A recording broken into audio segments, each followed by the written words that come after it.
In this video, I'm going to demonstrate how to apply the principles of deliberate practice to the guitar. This is a follow-up to another video I made called How to Practice Like a Boss. So if you haven't seen that one yet, I highly recommend that you watch it first, then come back here. You'll find the link down below in the description. About a year ago, I decided that a good way to level up as a guitarist would be to add thumb slapping and some other percussive techniques to my skill set. This would satisfy step one of deliberate practice, which is to find a new challenge that's above your current ability level, but one that's appealing enough to be highly motivating. I really like a John Mayer song called Stop This Train, and I would love to add it to my set list, so that checks all the boxes for step one. Step two is to break the task down into small, manageable chunks. So I went sniffing around YouTube to see if I could find some good tutorials for Stop This Train. The good news is that I found several. The bad news is the technique Mayer uses in that song is more than just one or two levels above my current capacity. To get there then, I'm going to need some intermediate steps. I'll have to find some songs that use similar but less complicated percussive techniques. As it happens, and because everything always works out for me, a YouTuber named John Michael Swift has apparently been reading my mind. He has created, and I am not making this up, a set of videos that teach the very skills that I'm hoping to gain. He calls it the Pluck and Chuck series, and you owe it to yourself to check it out. It's nothing short of amazing. The link is below. John has selected a set of popular songs that use thumb slapping and other percussive techniques, and he has made a tutorial about how to play each one. Then he collected them all in a playlist and arranged them in order according to their degree of difficulty. Working your way through the series then not only teaches you how to employ percussive techniques, it gives you a bunch of new songs to add to your repertoire. Win-win. Since my goal is to improve my technique more than it is to learn a bunch of new cover songs, I won't be learning all of the songs in John's set completely. For instance, I'm not a big fan of Jason Mraz's song, Did I Fool You?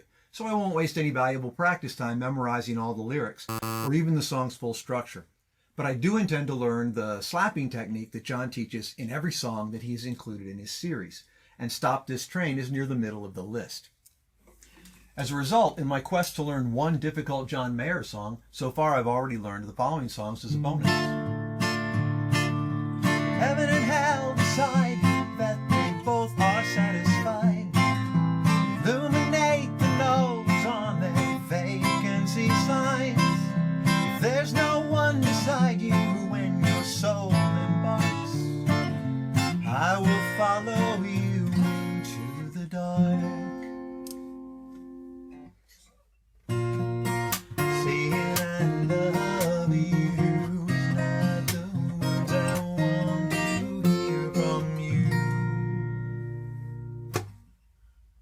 La la la la la la, life is wonderful. La la la la la la la, life goes full circle. La la la la la la, life is wonderful. La la la la la.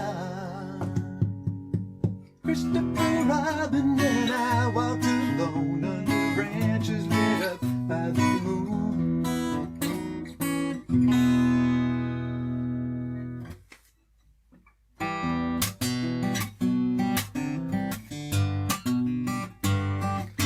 Just a small bump unborn and 4 months you brought to life. You might be left with my hand, but you'll have your love. So to summarize, step two has already been done for me by an excellent teacher. John has already broken the primary task down into small, manageable chunks. Step three is to gamify your practice. One way to do that, and this is a method I forgot to mention in the companion video, How to Practice Like a Boss, is what I call the perfect repetition challenge. In this challenge, you don't let yourself move on to the next segment until you've been able to perform the current segment perfectly 10 times in a row. Every mistake sends you back to number one. Truth be told, the number you choose is pretty arbitrary. 10, 12, 20. I'm not aware of any scientific consensus on the subject. But it's certainly safe to say that the higher the number, the greater the level of mastery you're demonstrating. 5 perfect reps doesn't say nearly as much about how good your 6th rep will probably be, as much as 15 perfect reps says about how good your 16th rep will probably be. Although I'm sure there's a point of diminishing returns in there somewhere, this is not one of those places where less is more. So just taking the song More Than Words as an example, Once I got the first finger picking pattern into my memory, I started trying to play it 10 times in a row without an error. and without looking at my hands.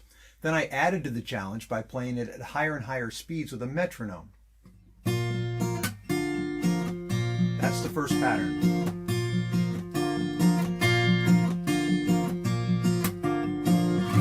Forgive me for not using a metronome in this demonstration. I'm just trying to save you some time.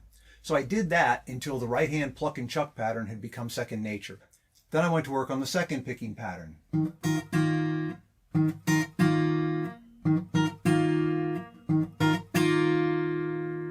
And that takes us to step 4, which is stitching together the sections that you've been working on in isolation. Once I mastered each pattern through gamification, I began working on the measures where the chords change and where one picking pattern changes over to another.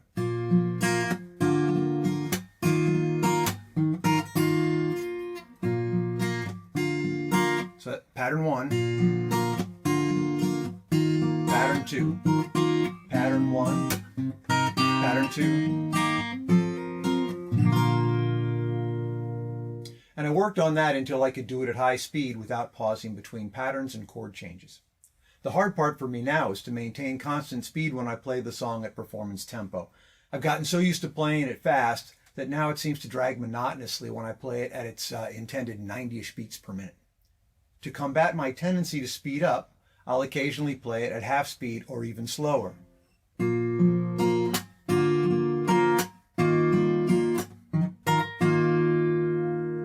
Please pretend I used a metronome there.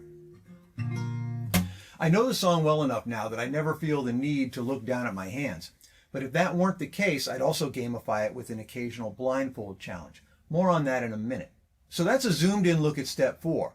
But if you zoom out, you'll see that in addition to stitching together the pieces within each song, as I work through John's Pluck and Chuck series, I'm also connecting skills that I've learned in one song to skills required of another, all in the service of reaching my primary goal of playing Stop This Train.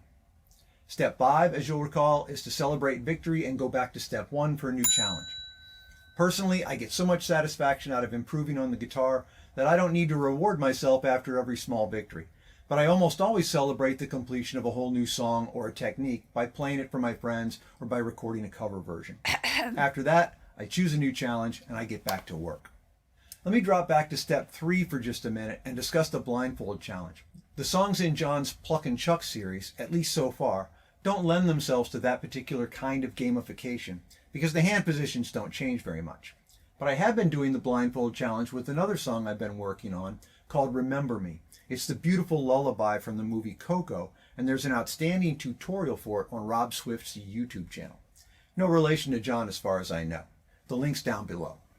That song starts out with the left hand remaining in one position for a while, but after a few measures we encounter a small jump. And then a few measures later we get into a couple of very large jumps.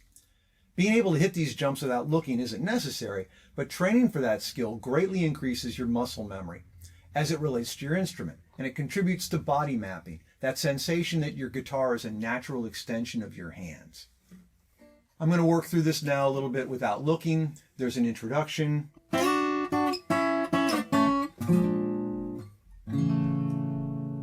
Remember me. My hands kind of stay in the same place here. Remember me. Here comes a small jump.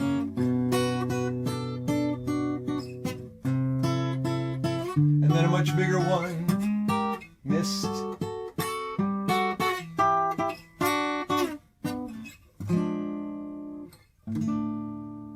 Remember me. Remember me.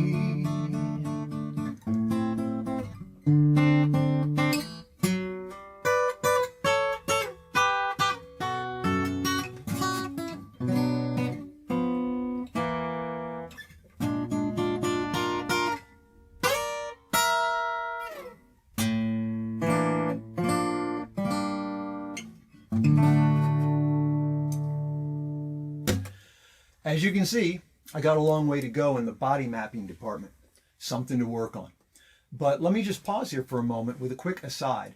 By videotaping myself, I noticed that I was making a mistake that I hadn't caught before until I saw it in the video. When I'm doing this slide, for a long time I'd been deadening that B string, it just happened to line up exactly with the crease in my index finger. So not only do I have to teach myself how to hit that vertical slide, I also have to teach myself to move my fingers just a little bit so that crease is no longer there. Another shout out to Principle 4, record yourself.